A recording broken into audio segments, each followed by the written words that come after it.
right, good afternoon. Obviously, a disappointing loss this past weekend to Texas State. I felt like that our first half was as good a football as we've played all year, and so I was highly encouraged. We'd prepared well during the week. I think we were excited about playing in the ball game, and then obviously the second half, and especially obviously the fourth quarter was a problem, and that has not been our problem throughout the course of the season. For fourth quarters and close ball games have kind of been games that that's whenever we've really kind of taken over. But I thought the kids played really hard. I was proud of their effort. Obviously, they were disappointed, and you're going to have some games like that, and we'll learn from it, and we'll kind of move forward. We came out of the game, as Alex said, relatively healthy, and so we're pleased with that we're able to kind of move forward. I think one of the challenges, and that looking back, and when you're always going to self-assess, I'm an old school guy. I'm an old school football coach, and I think one of the things that was a problem for us in the fourth quarter this last week, I think we've been a very, very well-conditioned football team throughout the course of the season. I think that's shown out in the fourth quarter. But maybe I need to kind of look at how we do things during those open dates. Again, I said I was an old school coach, and I ground them up a little bit. And that's just kind of the way that I was raised. And I don't know that we had all of the energy. I think it's paid dividends for us, quite honestly, early in the season, because I think we've been in great shape. But I think at this point in time, by the time the season is worn on you, there's that culminating effect of all the games that have played. Now, I have asked the offensive coaches to start playing more of their twos. We have more depth than what we've ever had. And, we had offensive linemen that had 95 snaps in that ball game.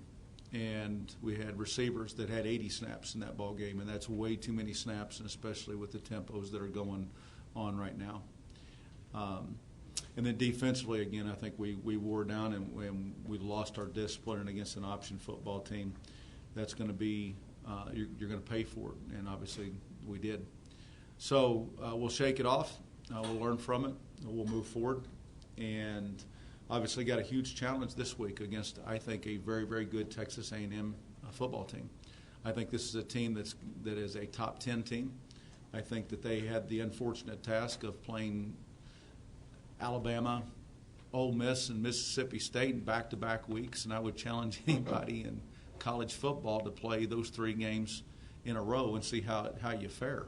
But they're extremely talented, very, very aggressive on both sides of the football in terms of what they do schematically. They are, I'm sure, healthy because they had an open date this last week, so they were off. And so I'm assuming they're going to be healthy, and I'm sure they're going to be highly motivated to take out frustrations on us. And so we've got to rise up to the challenge and take this opportunity on. Obviously, it's an early morning kick, so I think we leave the hotel at like 7 o'clock in the morning, something along those lines, because of all the hotels in College Station are full, and so we're staying about an hour and 15 minutes away, and so we're going to have an early morning bus ride with the 11 a.m. kickoff.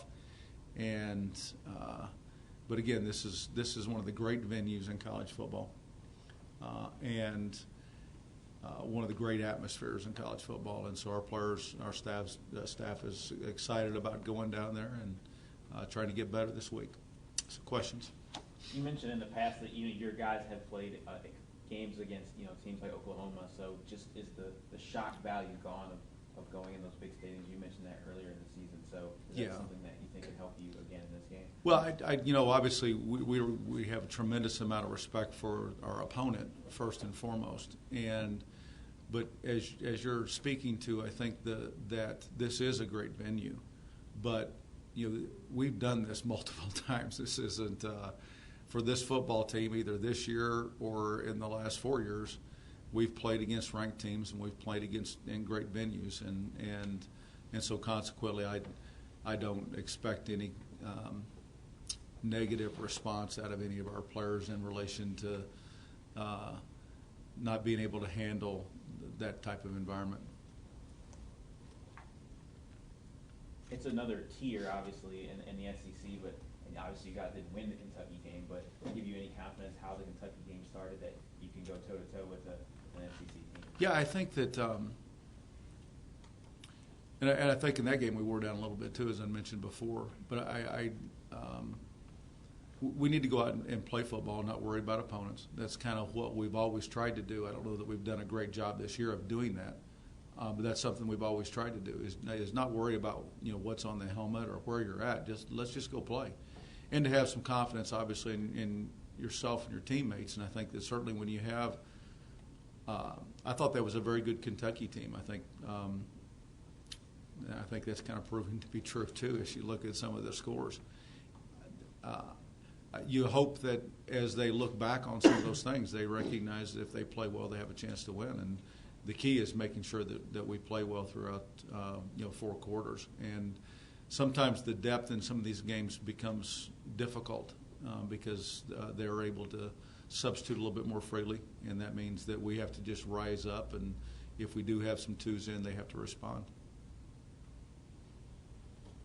Chris, now that you've had a couple of days and film to watch after the game, I know that you were sitting thinking you want to look back at the conditioning and things like that right after the game. Right. Now that you've looked at the film, is there any other observations that you see of things that you want to maybe further examine as to why certain things are happening? Well, like I said, I was very, very pleased with the first 3 quarters against what I thought was a very good Texas State team. Are there some things that we could do better? Certainly scoring in the red zone, we could do better. But I think that some of the challenges that we'd thrown out to both sides of the football, I think we answered some of those. Our third down conversion rates on both sides of the football were exceptional in that game. Our ability to be able to hold on to the football offensively, and I thought that was significant. We moved the football and had significant first downs. I think because of how we're playing the game this year in relation to maybe years past, because of just the nature of our defense and our offense, the time of possession thing becomes a little bit more valuable, and we certainly dominated that in 3 quarters. I think that the fourth quarter, as I mentioned, I think is one where our offensive guys are taking way too many snaps. 90, 95 snaps a game is way too many for a player to take, and that's what was going on. And you're going to wear down at that point in time. I mean, that's too many snaps. And then defensively, I think it was just the effort was outstanding, but I think as we got a little bit as we became a little bit more exhausted throughout the course of the game, we started losing our discipline on defense, which is going to happen whenever you get fatigued. Fatigue makes cowards of us all, right? And consequently, you're not as focused, you're not as disciplined, and against an option team that's difficult. And I want to self-assess here too. As I said to open this thing up, Tabby, I'm an old school guy and I'm an old school coach, and I think that our conditioning has paid off wonderfully for us early in the season. But maybe I've ground them up a little bit too much at this point in time during the season, because I think there is a culminating effect throughout the course of the season in terms of wear and tear on the body and some of those kind of things. So I've looked at that, and we're going to continue to address it. We're going to adjust some things today in my mandate about how we're practicing to try to eliminate some of that fatigue. One of the things I'm very proud of with this football team, I know they're going to go out and give great effort. Okay, anybody that ever questions their effort or desire to win is they obviously aren't watching the game. That they've got great passion about them, and I appreciate. Very rarely in practice do I have to get on to a young man for not giving great effort, running from drill to drill, any of those other kinds of things. We tend to have a nice culture along those lines. But in the process of them doing what we ask them to do, I think maybe we need to back off just a little bit and see if we can handle some of those things a little better. You obviously can see in the highlights from Texas A&M how dynamic they are offensively, but does anything just sneak up on you when you analyze them on film about how good they are offensively?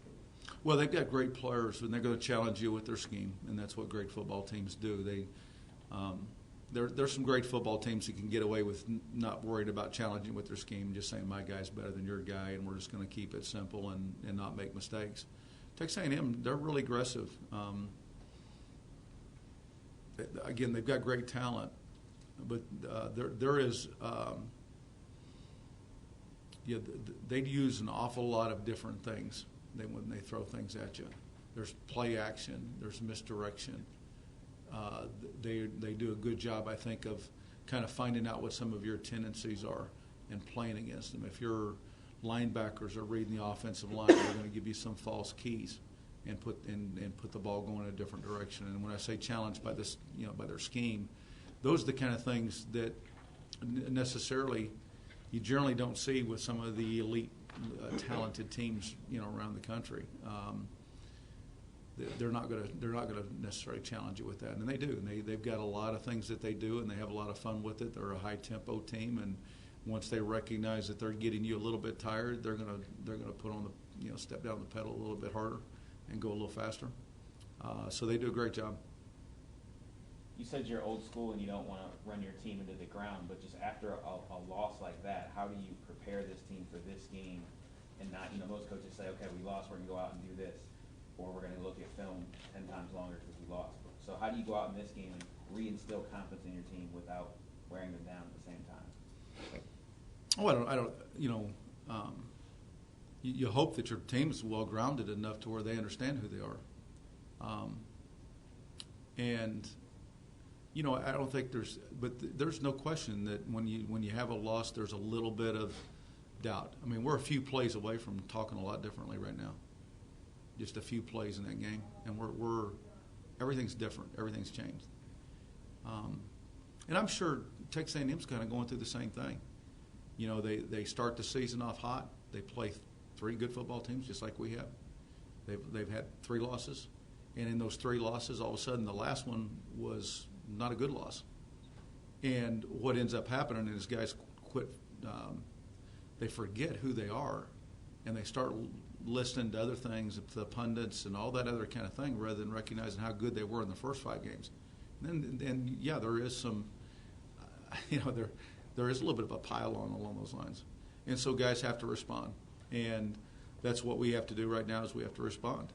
We have another opportunity. It's going to be a huge challenge, and we're looking forward to it. And I have no doubts that this group's going to go out. Their care level is high. And I'm talking about their care level for having success, but also their care level for each other. And that generally gets you through some tough times. And I've never been around the greatest cure for frustration is win. Okay? There's nothing that a great win can't cure. And because it changes your perspective on everything. I've been around this thing long enough to recognize that, and also recognize that while we still want to self-assess, I also, kind of recognize again, and hopefully we can translate this to the players in a fashion that they can understand, is that let's go back, let's be who we are, let's not worry about anything other than this next week, and let's let all our focus be on this week rather than weeks past or weeks ahead, which can be just as dangerous. You mentioned last week about losing one key player and how it can change things. Yeah. Look at Texas A&M and the SEC and then ULM and the Sun Belt. I know that it's not the same schemes or not the type of athletes that came out, but the uniqueness of having a Johnny Manziel for 2 years and what he was able to bring to that offense. Do you see a lot of carryover that they're able to do the same thing with Trill, or do they have to scale it back too? Because, looking at ULM in comparison, like I said, I know that it's not the 5 stars and the blitz and glam having all the facilities and stuff, but you also kind of had your own unique guy where right. It's changed things as well. And so do you see that when we're looking at film that Texas A&M also has to maybe deal with a little bit of that on their own level? Yeah, I think they have. There's no question that they've changed offensively. Now, are they staying pretty close to who they've been in the past? Absolutely. But there's not as much designed quarterback run as what there was. I think the thing that's really, really impressive about them, they've got great skill players. But you go back, as we did, and in summer breakdowns on teams, because we want to utilize that time frame too to get as much advantage as we can. Their offensive line does a phenomenal job of pass protection. I just am amazed, even against some of the elite defensive fronts out there. Alabama certainly got an elite front. Ole Miss is got an elite defensive front right now, and it's very, very difficult to get to their quarterback, and it's not that they're using any kind of outstanding new protection scheme. It's not really that they're doing that. Have a lot of uniqueness in their route structures. They throw the ball around real well because it is pass scale every snap. And when I say pass scale, I'm talking about the receivers, the quarterback against the defense without the O-line and D-line being involved.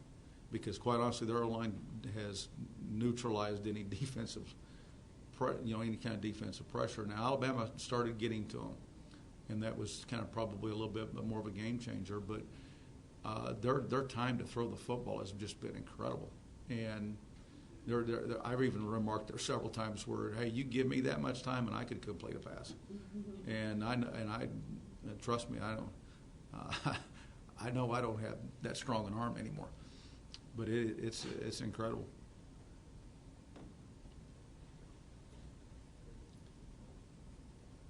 So the same thing along the same lines as with your team. I know we've talked about this a lot more and more frequently as well, but with your own type of new quarterback and maybe not the progression of the offensive line the way that you like, are you still trying to find different ways to try to move the football down the field because you do have these different holes that you plugged in from 2013 to 2014?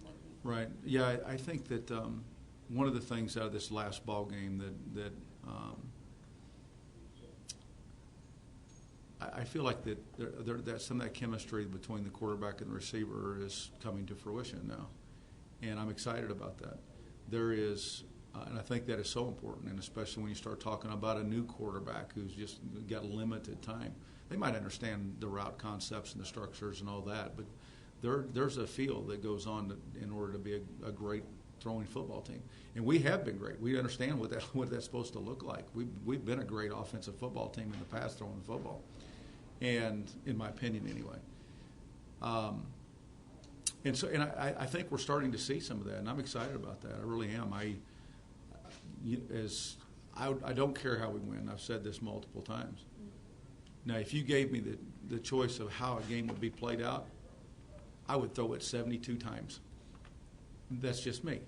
I am a throwing guy, and but I also want to win the surest way, and part of that is taking your personnel and doing what you need to do with it. But we need to continue to improve up front offensively, and there's no question about that in order for us to move the football. But I think we're at that point right now too that I believe what I see.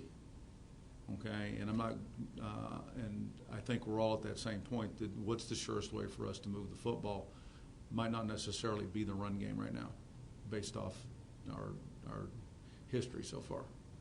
But I am starting to feel much better about throwing the football. Now, there's a double-edged sword in what I just said, because obviously part of what the offense has to do this week,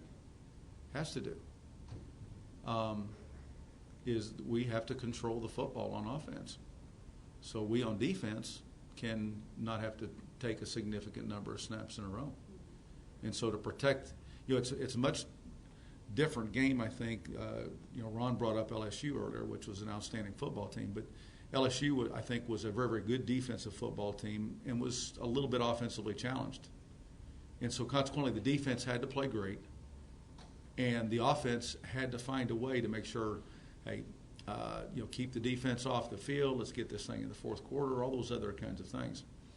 This is a total flip, in that I think A&M is going to be unbelievably aggressive on offense, and the defense has got another huge challenge. But this time, it's not just to control them, because these guys are going to be hard to control. Now the offense has got to go out and score, And so you've got this dual problem of time of possession, but also having to answer some scores because A&M is going to score some, right? That's what good offenses do, and they've got an outstanding offense.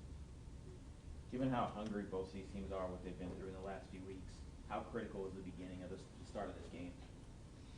Oh, I think that I think the start of each half is always critical because I think it brings, at the age that we're dealing with in terms of the players. When you're in the NFL, I don't think it makes any difference because they have some maturity on them. At our age, the guys that we're dealing with, they are very, very moved by how games start. And I'm talking about the start of the first half and the start of the second half. Those are always critical, and so we sell that. We need to start fast. But starting fast doesn't always guarantee things. You got to be able to finish, right, which is what we didn't do this last week. And, again, disappointing because that's something we've done a great job of is finishing. And that's what we've got to do is we got to understand what happened to us. We've been a good finishing team and go back and finish. And we will. They just got to remember who they were. This might be a better question to ask the players since they're in the locker room, but what have you seen out of them and just like their emotional state? Last week you said that this is probably where you would expect this team to be after 6 games, but with the way that last week's game ended in the way I didn't necessarily say that I was that way. I said the pundits. I thought they were worse off. I would probably say that we were where we were at or worse than what we were at, right? All the odds makers and pundits. I think our team, they're frustrated. You know, they'll tell you, I am a really, really sorry loser. Okay? I am not good at it. And quite honestly, I don't want our team to be good at it. And when I got here early on, that was probably one of my most frustrating things about it was I want it to hurt. If it doesn't hurt, you don't get better because you're not spurred on. And I don't care who it is. If we played the Green Bay Packers this weekend and we lost, I'd be mad. I'm just not very good at it, okay? And the players will tell you, I tend, after a ball game, I tend to be pretty emotional about how I speak. You've heard me. I get emotional, okay? Now, I think that after a little bit of time, I tend to settle down just a little bit. And I get back, and I think, again, I get refocused, and I don't think it takes me very long. And I get back into self-assessing and say, okay, here's what we need to correct, and let's go get it done. Let's go back to work. I think we have a football team that is the same way. I think that they were tremendously frustrated after the game. I think that, and I want them to be that way, as long as it's under control. You know, every time that we lose and every time that we win, okay, we can't take the credit or can we take the blame, or we can't pass the credit or pass the blame. This is the greatest team sport that was ever invented because you can't take 5 freshmen and go out and win the national championship with football. This is a learned sport. It requires everybody to be right all the time, and none of us are perfect. And so we learn those lessons. We keep growing. We go back to work and make the corrections because that's the only way that you get better is to go back to work and to believe in what you're doing and believe in each other, believe the staff, and you go back to work. And I think this is a close enough football team that we do those things. So we know what we have to do, and we'll do that today. We're getting ready to here in a few minutes. We're going to go back to work. And we'll work hard and we'll focus. We'll try to enjoy the time period that we're out there while we're doing it too. But there's no magic dust out there. You know, that formula is always going to stay the same. Even if my earlier message about conditioning and all that kind of stuff, and you know, I try to change with it time. Sometimes it's hard for me too. Even though you've spread the motion, I don't think you've ever been like one of those coaches that has like a Jim Mora moment or anything like that. Oh, I don't know. Is there a time like this season where you've gone back and go, I wouldn't have said that, or to the team or anything, or are you pretty? Sure. Really? Oh, absolutely. There's times,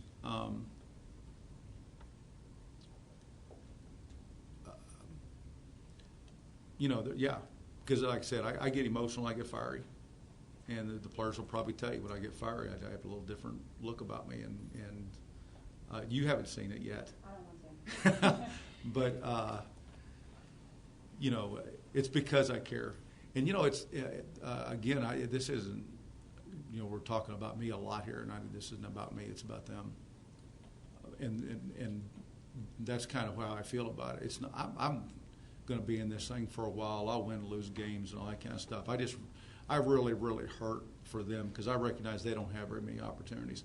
They think they do when they start off, but the older players will tell you when they look back on things, they don't get very many. There's not really that many opportunities for them to have great experiences, and I want them to have those experiences. Desperately, I want them to have those experiences, good ones.